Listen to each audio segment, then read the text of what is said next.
बिस्मिल्लाहिर्रहमानिर्रहीम। इय्याका नअबुदु व इय्याका नस्तईन।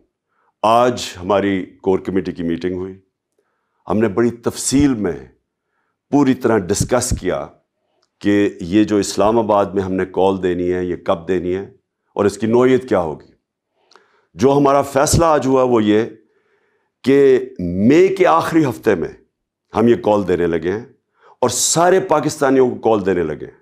तहरीक इंसाफ को नहीं, सिर्फ सब पाकिस्तानियों को कॉल देने लगे हैं और इसलिए कॉल दे रहे हैं कि हमारे मुल्क की तौहीन की गई है। एक बैरून मुल्क साजिश के तहत पाकिस्तान के करप्ट तरीन लोगों को मुल्क पर मुसल्लत किया गया। कैबिनेट में 60% लोग जमानत पे हैं। जो प्राइम मिनिस्टर बना है उसको क्राइम मिनिस्टर कहते हैं। 40 अरब रुपए की इन्होंने FIA और नैब में इनके करप्शन के केसेस हैं। ये मुल्क की तौहीन है। इसके लिए मैं चाहता हूं कि अभी से सारे पाकिस्तान को मैं पैगाम देना चाहता हूं, सब तैयारी करें और हमारी तैयारी का आगाज होगा चांद रात। चांद रात में मैं अपने नौजवानों को ख़ास तौर पे कहना चाहता हूं कि आपने निकलना है चांद रात पे, झंडे पकड़ के निकलना है।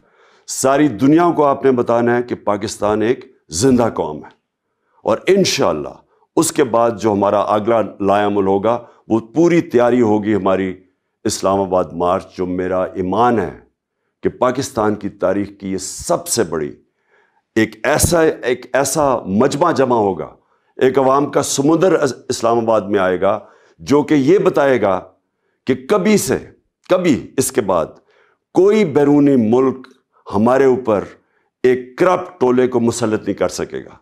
पाकिस्तान का जो फैसला होगा वो पाकिस्तान की आवाम करेगी। पाकिस्तान जिंदाबाद। सब्सक्राइब करें और बेल दबाएं ताकि कोई खबर रह न जाए।